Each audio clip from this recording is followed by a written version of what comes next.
Ternyata Najwa Shihab-lah yang menggiring opini agar polisi menangkap Munarman SH dengan tuduhan fitnah teroris. Berikut ini adalah rekaman video penggiringan opini tersebut.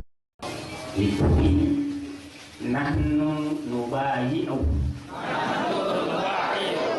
Khalifatal Muslimin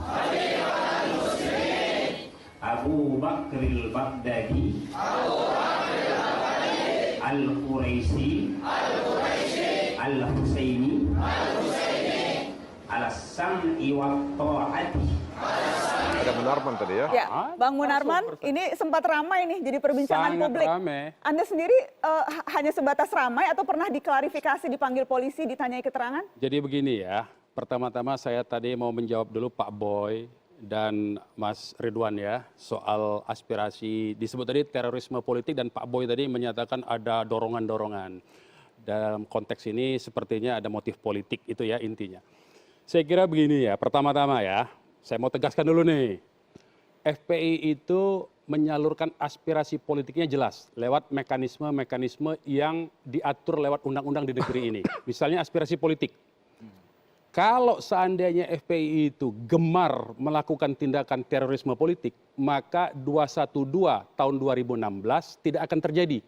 Di situ Pak Boy hadir, di panggung 212 itu Pak Boy hadir, Pak Idham Aziz hadir, Presiden hadir, Wakil Presiden hadir. Itu aspirasi politik FPI. Fair, terbuka, disaksikan banyak orang. Untuk apa melakukan terorisme politik? Artinya FPI tidak menggunakan cara teror untuk menyalurkan aspirasi politiknya. Itu satu, clear secara organisasi, ya. Karena sudah kita buktikan berkali-kali. Itu satu. Nah, yang kedua soal ini.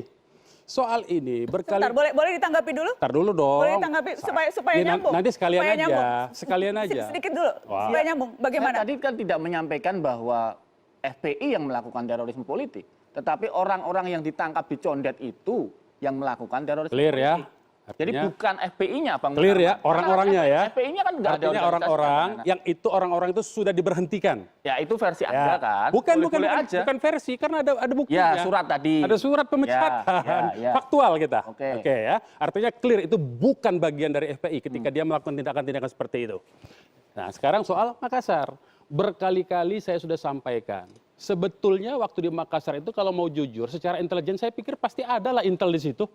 Pasti dia mendengar apa ucapan saya. Saya mau katakan, di Makassar itu ada dua peristiwa. Saya diundang oleh pengurus FPI Makassar dalam acara seminar di Kota Makassar, di Sekretariat FPI. Bukan yang acara yang tadi? Di situ tidak ada baiat.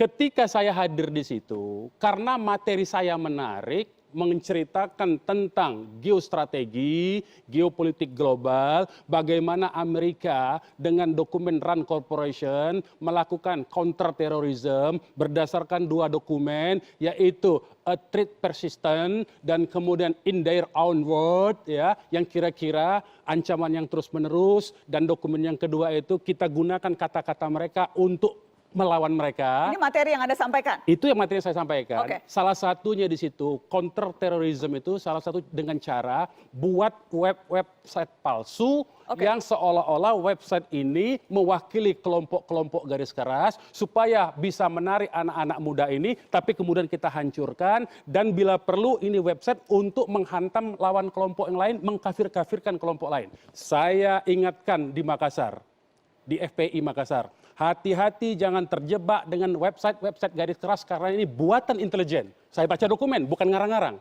Saya baca dokumen, bukan ngarang-ngarang, sekali lagi ya. Anda ketika datang tidak tahu akan ada agenda pembayatan? Saya tidak tahu, karena saya yang diundang di Kota Makassar. Karena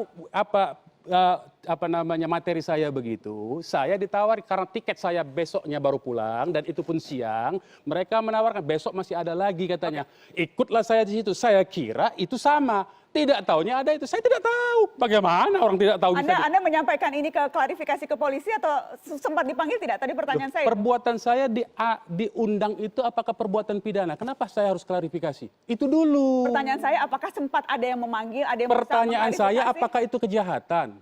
Saya bertanya, Anda. Pertanyaan saya tanya. Makanya, apakah itu kejahatan? Bang Munarman. Menceritakan dalam seminar tentang strategi counter terorisme jangan sampai orang terjebak. Itu apakah kejahatan? Bang Munarman, saya bukan polisi. Makanya saya mengundang jawab. Anda bertanya pengalaman Anda. Makanya- Apakah Anda pernah dipanggil? Pertanyaan saya itu. Makanya saya jawab. Apakah pernah. itu kejahatan? Pernah atau Karena tidak? itu bukan Anda kejahatan. tidak mau menjawab Bukan pernah. karena itu bukan Anda kejahatan. menjawab Berarti tidak ada pertanyaan kewenangan simpel memanggil pernah apa itu. tidak? Oh, tidak ada. Berarti memang belum pernah dipanggil. Berarti Anda minta saya dipanggil? Saya bertanya pernah atau tidak? Ya berarti kan Anda minta saya dipanggil kan? Perlu Belum, kan? dipanggil tidak? Perlu dipanggil tidak untuk mengklarifikasi? Apa Bagaimana? itu peristiwa pidana Apakah perlu yang dipanggil? dipanggil oleh polisi? Perlu dipanggil itu untuk mengklarifikasi sebuah tidak, Pak? peristiwa pidana. Jadi gini. Pak Polan, Jadi ini jangan menggiring. Ini menggiring. saya ini. bertanya. gini. Saya bertanya. Menggiring Ini itu namanya, bukan akibatnya. bertanya itu. Kalau saya bertanya Itu pernah didatang atau Banana, tidak, Anda itu dalam baik. teori hukum itu namanya pertanyaan jebakan. Anda tidak boleh melakukan pertanyaan jebakan. Itu berbahaya buat opini. Pertanyaan jebakan. Pertanyaan Pertanyaan saya simpel jebakan sekali. itu. Anda pernah dipanggil atau tidak? Ya itu pertanyaan jebakan. Perlu dipanggil atau tidak? Nah itu pertanyaan jebakan juga itu. Saya pertanyaannya ke narasumber saya yang ini. Ya, Perlu iya, tidak dipanggil? jebakan itu. Kan, Provokasi ini dah itu bilang. nama kalau dalam bahasa lainnya itu. Kalau kehadiran seperti itu, apa alasannya pemanggilan? Kan itu masalahnya. Jadi memang kita dalam hal ini ya, kita harus meletakkan ini dulu dalam situasinya apa. Kalau bagi saya intelijen, ini indikasi. Dan kalau indikasi akan saya perbincangkan itu dalam situasi tertutup. Nah itu. Jadi kehadiran itu hanya indikasi dan saya tidak mungkin saya bisa memutuskan ini ada pelanggaran atau tidak. Nanti itu akan kembali. Jadi misalkan kehadiran itu kita hanya lihat oh dia hadir di sini. Hanya indikasinya apa? Indikasi dan itu. Apa indikasinya? Nah, ada indikasi ya. Kalau kita berbicara indikasi bahwa FPI ada hubungan dengan ISIS atau dengan apa? Itu indikasi. Dari indikasi itu kita akan menyatakan warning. Ini tidak boleh keluar. Sifatnya rahasia. Karena apa? Bisa benar, bisa tidak benar.